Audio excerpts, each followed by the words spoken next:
All right, I need some coffee.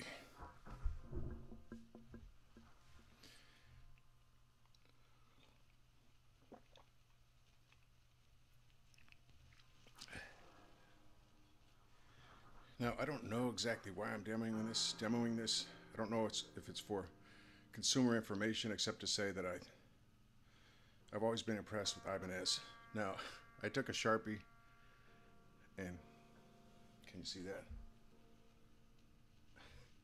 I didn't want to advertise for anybody, so at some point I took a Sharpie to that. Now, this guitar is in B flat.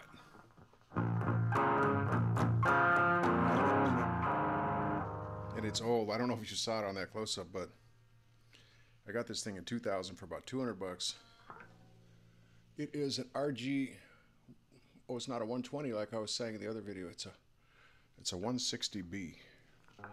The point being that I believe you can, even though you might not be able to get an RG160B, you can get an Ibanez for 150 or 200 bucks. It's got a double coil and 2 single coils, 5-position switch. Now, from the beginning, the nut here on the input jack was loose.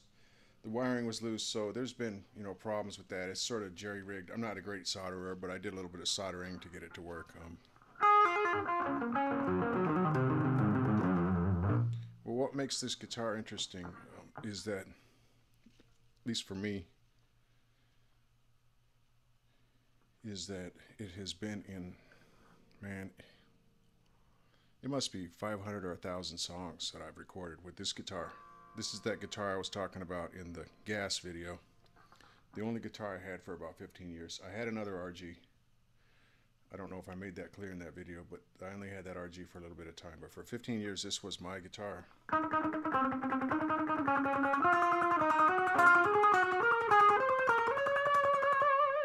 Wow, this is the only 24 fret guitar I have, and I was just freaking out a little bit when I got high.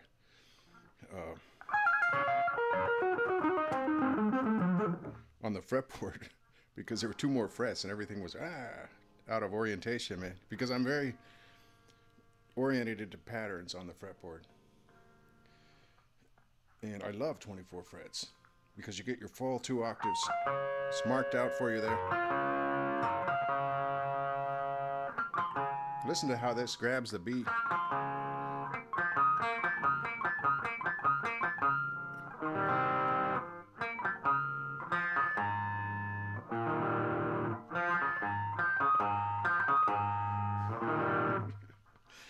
Well, I don't know if that's A major and F sharp minor, but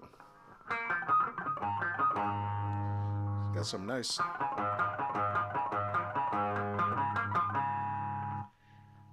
Oh man, is the switch going south on me in the middle of the demo? So I've got this.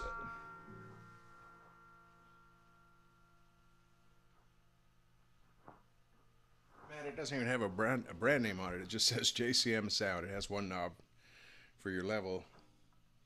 That's one of the pedals. I'm using a Behringer Tube Screamer. It's called the Vintage Tube Overdrive, but it's green. You may have seen it in another demo. I've got my K-Lean Time Space Echo, which I love. Except for that pop, man. Who needs that, right?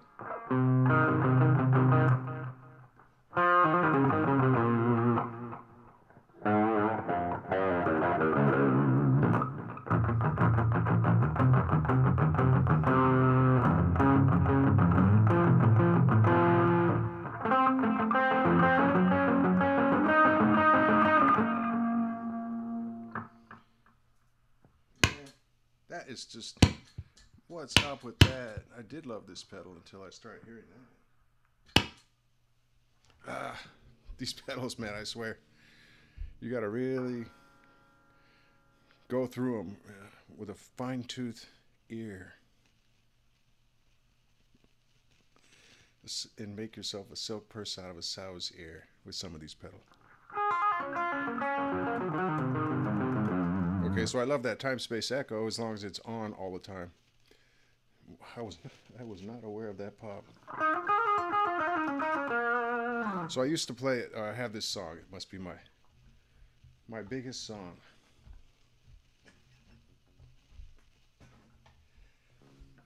Messing around with cables on the floor. It's called Princess Singer. And when I went to E flat, I'd been in this B flat, I'd been in A, B, C, A lot of A. I was in backwards tuning for a while. I actually intend to take one of these newer guitars and do that. It's where all the strings were reversed and all the chord and scale positions were reversed. It was very cool.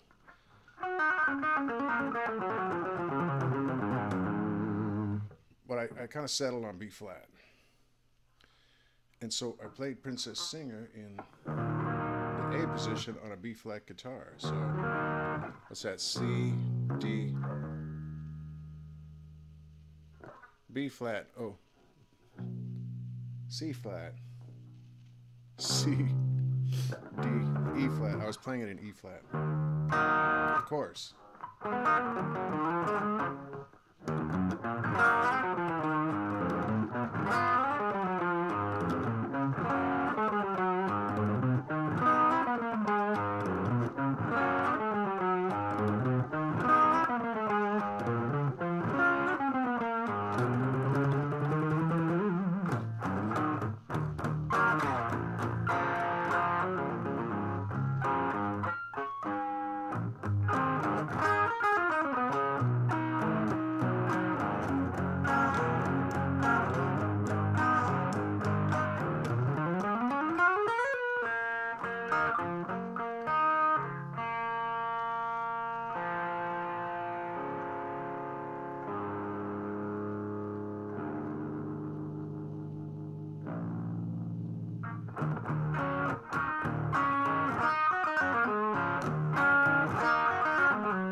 I've forgotten this song in the A position. I relearned it in the E position for all the new guitars I bought and that I've demoed with this song.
So that was the way I played that part. When I transposed it to E flat, I had to make an adjustment because my finger had a hard time with that reach. Well, not so much on this fretboard. I wonder if it's because of the frets are collapsed in. See, I don't know anything. I just like to ramble on about guitars. So when I transpose it to E flat, which would be B flat here,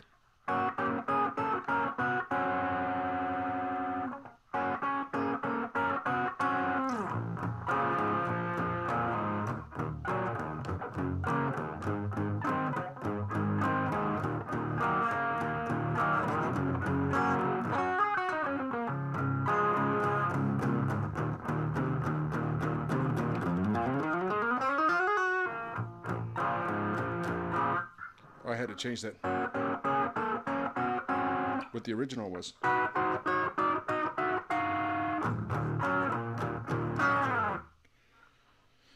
Anyway, I love that little bit. It's basically your 6th chord in a minor key. And then going up by 1s off of the root and keeping the 3rd and the 5th in place. Until you reach the 2nd of the minor key.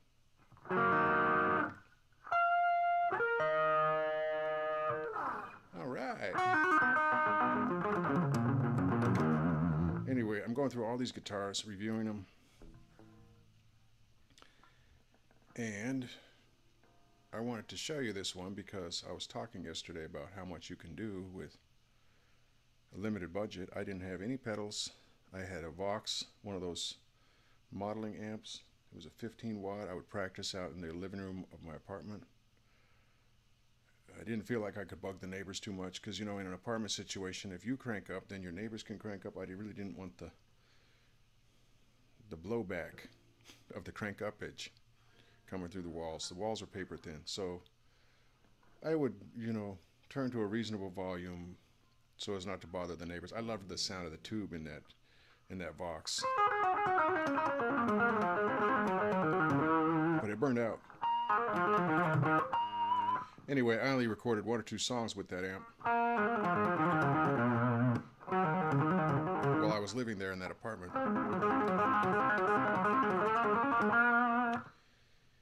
And then the whole time I was recording into an I/O device, not even a great one. It was a Lexicon Lambda. It worked for years and years, but when I got the UR22 from Steinberg, I noticed a big difference. So even in the space of 4 or 5 years, the quality of converters in these I/O devices has gone up.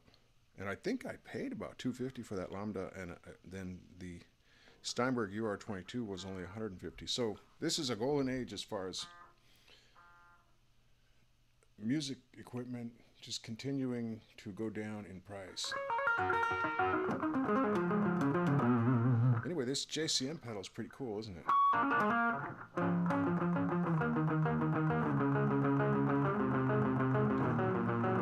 See, I don't even know if there's a difference between a JCM and a Plexi. I do not know Marshall. I had a Marshall for a little while, but I thought, that's just too loud, man. I don't need all that volume for what I'm doing. I'm making all these recordings at a fairly reasonable volume.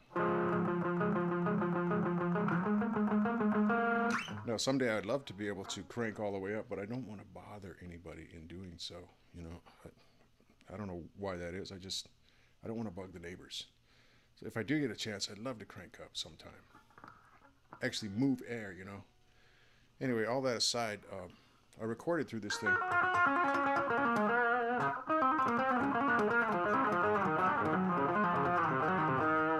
It goes all the way back to the days when I had those Boss recorders, the 4-track and the 8-track.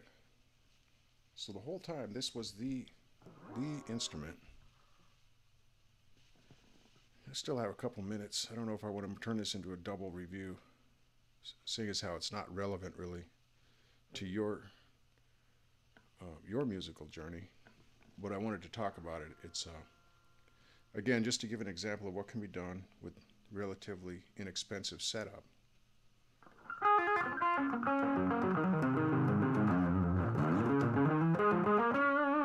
And there's a ton of effects that you can do in the box that really you can't do with pedals.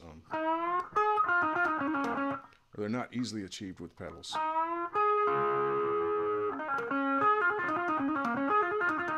But like I said, the tactile thing with pedals, you just don't get that in the box either. You can sort of emulate it with a controller and then hooking the controller into the parameters of the software effects.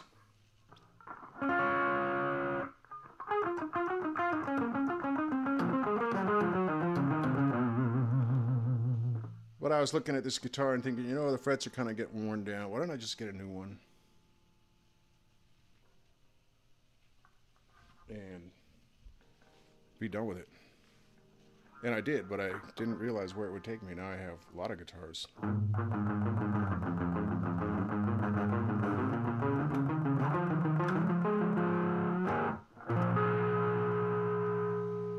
But I'm always going to love this one.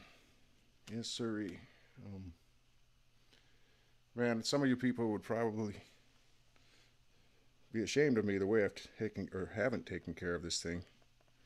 You know, it looks dirty like one of those guitars in the video where the guy is shaming the previous owner. But this has been my baby for a long time, and I always dig the 24 fret, and surprisingly for a $200 guitar, it's fast. Okay.